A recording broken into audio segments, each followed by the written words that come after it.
Transparency is the only thing that I could ever ask for, because at the end of the day, I just want to know what it is I'm actually buying and whether or not I'm actually going to get it. And you guys know exactly what I'm talking about here. DLCs, season passes, roadmaps, false promises, false advertising, content that's never even delivered, or in some cases, content that we purchased, played, and then was later taken away from us. Never going to forget that, Bungie. We live in somewhat troubling times where we don't know what the future of these games is going to look like. We don't know what the future of our purchases are going to look like because we don't own those things anymore, and they can just kind of change that on the fly. But that doesn't stop them from asking us for more money. We've seen some games that have come out over the last few years that have fallen flat on their face. Games that players had purchased and only within a few months had completely fallen apart. Studios shut down, servers shut down, and the players are the ones that are sitting there still holding the bag, and there's no recourse for that. That's a problem. There should be laws that are in place to protect the players from these kind of things. But the very archaic design of our laws across the world when it comes to video games, and there's a lot of companies that are out there that are taking advantage of that. But Steam is here to say no more. No, they're going to say if you're going to false advertise your games or if you're not going to meet your deadlines, then you're going to force our hand and we're going to keep you in line. And while they shouldn't be the ones to have to do this, I'm happy they are, because this is a huge win for consumers. This is a massive step in the right direction for consumer protections, and there needs to be more of it. And this is going to have some huge implications in the future, and that's what I want to talk about today. But before that, today's sponsor. Are you ready for an MMORPG experience that doesn't hold your hand, challenges you, and brings you back to the glory days? Well, Corepunk is here, and it's coming into early access November 26th. This has always been a game that I've been excited to see what it turns into, and luckily the folks over at Artificial Core gave me a chance to check it out while it's still in early development. Corepunk gives me a nostalgic feeling that I haven't had in years for MMOs. It doesn't hold your hand or tell you where to go, the combat is challenging when you're taking on higher level enemies, the classes are unique, and I really like the direction that the game is heading in. Corepunk is an isometric open-world MMORPG that blends the best of MMORPGs, MOBAs, and ARPGs into a seamless experience. With the world shrouded in fog of war, it combines exploration, strategy, and MOBA-style combat into something truly unique. Whether you're into PvE or PvP, you'll find session-based game modes from solo and party instances to battlegrounds and extraction missions. Corepunk also features deep character progression with 8 passive talent branches and weapon customization systems that let you create unique builds tailored to whatever your playstyle is. Crafting is robust, with early game materials staying relevant throughout the entire game, plus the combat has been finely tuned to deliver skill-based, responsive action that feels satisfying with every hit. With early access launching November 26th, you'll have access to 3 biomes, 12 worlds, 6 classes, with another one added monthly, and a ton of content.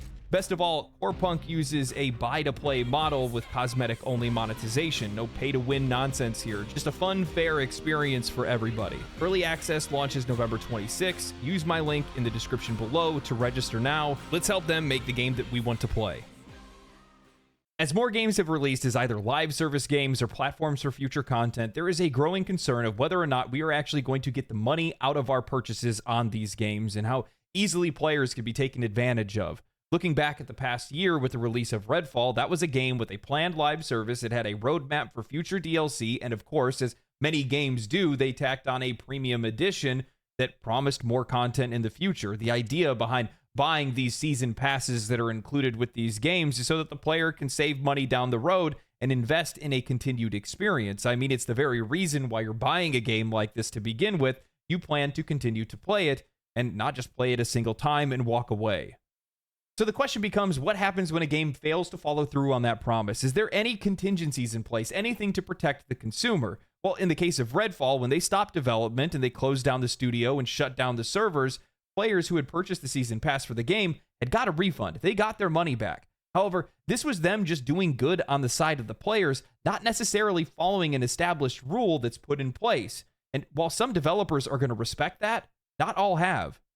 In fact, I have been a victim of this. Going back to the release of Evolve back in 2015, they sold a bundled version of the game with the season pass, as well as selling it separately, and the game struggled to maintain a player base. And after a while, they had a hard time even releasing new content. They ended up scrapping their model altogether and transitioned the game to free-to-play without offering any refunds for the base game or the season pass. Ultimately, the game was shut down soon after, but there are more examples throughout history that are just like this. PC Games End published an article written by Jamie Orr titled, Valve's new rules will finally hold Season Pass DLC to account, in a move to make sure that developers and publishers don't stray from their promises and commitments when it comes to Season Passes. Steam is tightening up their guidelines. Newly spotted documentation from Valve outlines how Season Passes must give a release date to all DLC included, describe what's in each piece of a DLC, and much more. A data mine earlier this year hinted that such a change was coming to Valve's storefront, and now its official Steamworks documentation, which is essentially the handbook for anyone wanting to list their content on Steam, has now been updated with the new section dedicated to Season Passes. The brand new page clearly defines Season Passes as a purchasable item of DLC with the promise of future content to be delivered to customers, either as a separate DLC releases or as additional content is unlocked within the base game. Alongside some guidance of how to properly set up a Season Pass page on Steam, Valve issues several warnings and new rules about what's needed in a Season Pass listing. The first big one revolves around the release schedule for Season Pass content. In the process of launching a Season Pass, you will be asked to commit to a launch timing for each content release in a Season Pass. That launch timing is a commitment to both customers and Steam. If you aren't ready to clearly communicate about the content included in each DLC and when each DLC will be ready for launch, you shouldn't offer a Season Pass on Steam. In the new guidance, which was spotted by Pavel Dudnik, the creator of the tracking site SteamDB, Valve also lays out its expectations when it comes to release schedules. Quarter of the year, i.e. January to March 2025, or season/year is acceptable. Of course, a date that's more precise is fine, i.e. June 2025 or June 1st, 2025. It also now asks that each piece of DLC content comes with a brief description of what's included. There is some wiggle room in that developers and publishers can self-reschedule the release date one time only if a piece of Season Pass content is going to be delayed. However, Valve also stipulates that they can only pick a new date that's up to 3 months later than what you originally selected. It also says that if a piece of DLC intended to be released in a Season Pass is canceled, customers will be offered a refund for the value of that individual piece of content. The refund promise may also be applied if a piece of DLC content is delayed by more than the 3-month threshold. Valve states that even if there has not yet been a customer complaint, Valve may take action if you delay a DLC more than 3 months beyond the release window you originally promised. Actions include removing the Season Pass from sale on Steam, refunding all customers who purchase the Season Pass for the value of the unreleased DLC, or allowing customers the option to refund the entire Season Pass. For the purposes of refunds, the value of unreleased DLC will be decided in a discussion with Valve. I absolutely love that line of if you're not ready to share details about that content, then you're not ready to sell it to the customers. There have been so many companies that have been the tail wagging the dog. They have all these grand designs for things that they're planning on doing in the future. They're giving all these empty promises to their audience, and they don't even know if they even have a game that's worth it in the first place. Look at that Unknown 9 game. They had an entire cinematic universe. They had a novel, a web series, a podcast, all kinds of other things that were planned, and they didn't even know if they had a game that players even wanted. Turns out, they didn't. Developers are going to hate this. Being held accountable not only with their reputation, but now also financially held accountable by Steam. If you don't deliver, we're going to refund it. I love it. Over the last few years, we've had so many issues where the players were the ones that were taking the brunt of these issues, of their mistakes. We're the ones that have been held accountable for their mistakes because we paid for these games. And they are the ones that just get to walk away from it in some cases. No more of that. No more appealing to our empathy because you can't deliver. Steam steps in front of it and says, no. If you can't make it on time, if you can't tell them what's in it, then you're not going to sell it. Or we're going to refund it.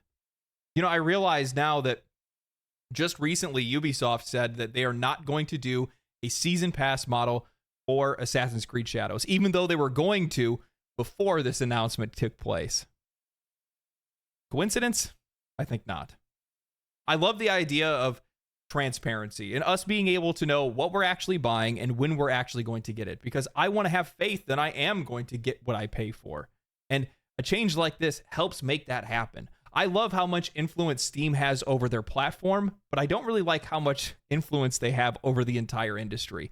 In this case, I do, because, well, a change like this is actually going to protect consumers regardless of whatever platform they're on, just because of how popular Steam is. So many developers want to put their games on Steam, so they're going to have to, stay copacetic no matter what platform they're on because they have to follow Steam's rules. You're not just going to do one thing on Steam and not do it for the other players. Otherwise, that's going to put you in a pretty sticky situation. And I think that's what a lot of these developers have been trying to avoid. They don't want to get sued for this kind of stuff because I don't think a lot of people realize this, but in a lot of cases with some of these laws, they don't become laws until somebody goes to court over it, and then a law gets created for it. And I think a lot of these developers have been trying to avoid that because they like how underregulated this industry is. I've said it before, I'll say it again. It's like the Wild West, and they get away with murder out here, and they're going to continue to until somebody else holds them accountable. And in this case, it's Steam. But there needs to be laws in place. Rules need to be stricter than what they actually are right now, because in a lot of cases, we are not protected. And one of the issues that we're still facing today is the fact that we can buy something and they can just take it away. With so many games going live service and continually updating themselves, one of my biggest concerns is the loss of content later on down the road, even though the game is still available. This has been a massive problem over the last few years and has been met with considerable pushback from the players. However, there is nothing that is standing in the way of developers continuing to take away what we paid for with no recourse. A great example of this issue is Destiny 2. Back in 2020, Bungie introduced the Destiny Content Vault, DCV, an initiative to manage the game's growing size by removing older content to make room for newer expansions. What made this especially controversial was the fact that it included content that players had paid for, like the Forsaken expansion. Forsaken was one of the most beloved expansions. It featured a campaign, it had locations like the Tangled Shore, and a fan-favorite raid in The Last Wish. When Bungie vaulted that content, players lost access to a product that they had spent money on, and there was no option for refunds or alternative access. Bungie justified the move by citing technical limitations, but to the players, this was just taking away something that you had already paid for, to give you more things for you to be able to pay for. The benefit here solely falls with the developer and not with the customer. What's wild about all of this is that soon after Bungie announced that they would no longer vault expansions following the backlash, but this was just them plainly admitting that it was never necessary in the first place. The vaulting of content, from my perspective, was nothing more than them fabricating a need to buy more content. It undermines the trust and highlights just how fragile the concept of ownership is in digital gaming. When you pay for content, you expect it to remain available as long as the game itself is online. But Destiny 2 proved that that's not a guarantee. Then we have Overwatch. Blizzard took things to a whole new level when they outright replaced the original Overwatch with Overwatch 2. If you had bought the first game, too bad. It's gone. Blizzard not only removed the game from availability, but fundamentally changed its structure, switching to a free-to-play model and incorporating a battle pass and microtransactions. While Overwatch 2 brought some improvements, many players were angry about the fact that they had lost the game that they had paid for in the first place, especially since some of the modes and features didn't make it in the transition. On top of that, the planned content for Overwatch 2, the only reason why players could even get hyped for it in the first place, like the highly anticipated PvE hero missions, was delayed repeatedly and eventually scaled back and then never delivered as promised. Both of these are cases that underline a disturbing trend, the idea that what you pay for is no longer permanent. Whether it's due to technical issues, business decisions, or simple neglect, we're seeing more and more examples of games taking away content or failing to deliver it altogether. And consumers are the ones that are left holding the bag. This isn't just frustrating, it's predatory. When we buy a game or a season pass, we are making an investment, not only in the product, but the idea that the developer and publisher will honor their commitments. And when they don't, what is the recourse? What do we actually have? What can we actually do? Because for all of the pushback and outrage, the reality is that legislators and storefronts like Steam, Xbox, and PlayStation haven't done enough to protect the players, haven't done enough to protect the customers. Steam's new rules on season passes are a great step forward, but they only address one part of a much larger problem. There needs to be stricter enforcement on delivering content and keeping the content that players have paid for. Something ensuring that in some way, if something is removed from a game, that it remains accessible in some form, or players get an immediate refund. Personally, I don't think that developers should be allowed to vault content customers have paid for, but for whatever reason, if there is no other choice and the developer wants to do that, they should be required to offer some type of offline version or a way for players to access it through archives.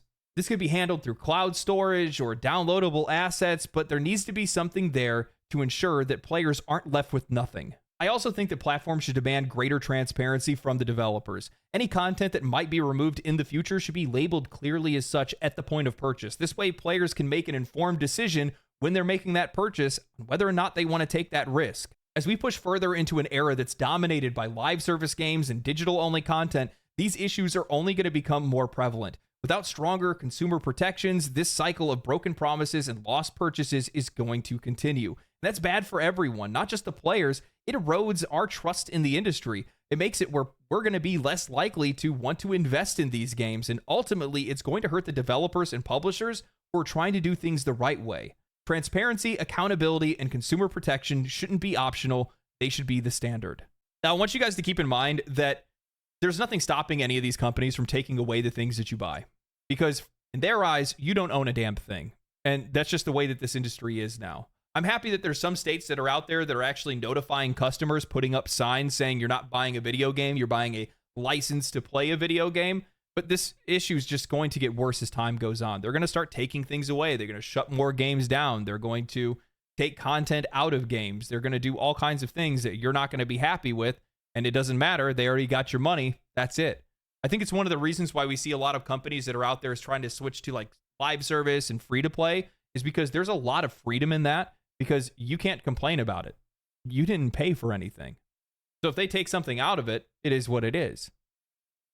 While we don't have a lot of examples of games that have like vaulted content like Destiny or Overwatch or something like that, I think we're going to be seeing more of that stuff in the future. And it's just because a lot of these live service games are still relatively young. This part of the industry, this new era of the industry that we're in, is relatively young. And there's not a lot of litigation that prevents these companies from doing a lot of things that put us at risk.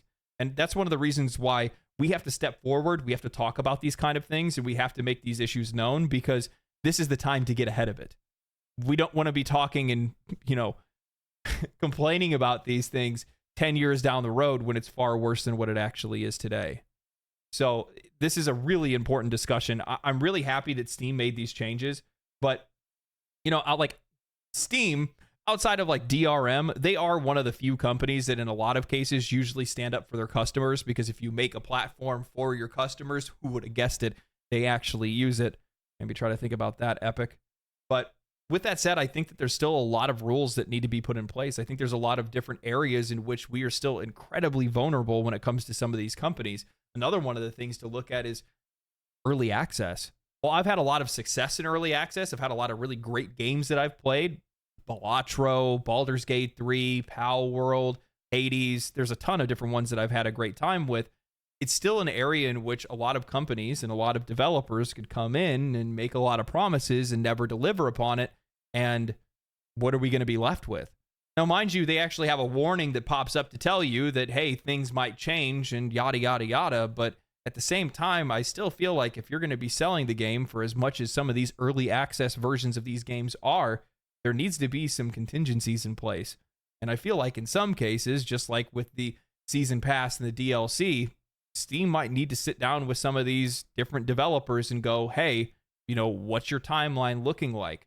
Because the last thing you want to do is have a game that's in early access for like 10 years or something like that, or never even actually comes out in the first place. But yeah, it's great to see a change like this, but I'm still really worried that there's a lot of areas in which we're not protected and we need to be. And it sucks that there's really not anybody that's out there that's a voice for us in the first place. And I'm talking about outside of social media, right? Like there's plenty of people online that will talk about these things, myself, Asmongold, a few other people as well, but there's nobody in government that really understands a lot of these issues. And we're probably not going to see anybody like that for at least a few more years until, I guess, some of us gamers grow up and get responsible. Oh, we already did the grow up part. Well, the grow old part. Anyway, let me know what you guys think about all of this. I wanted to keep this relatively short, but I love to see a change like this. I want to see more changes like this in the future, and these are really important topics for us to discuss, so make sure you guys are talking about this with people. If you guys enjoyed the video, share it to your friends, subscribe to the channel, like the video, of course. Join the Discord if you guys haven't. Link will be down in the description. Come watch me on Twitch if you guys want to catch me live. Outside of that, my friends, stay cool, stay righteous, stay safe. I'll catch you in the next one. Peace. Family, family, family, family.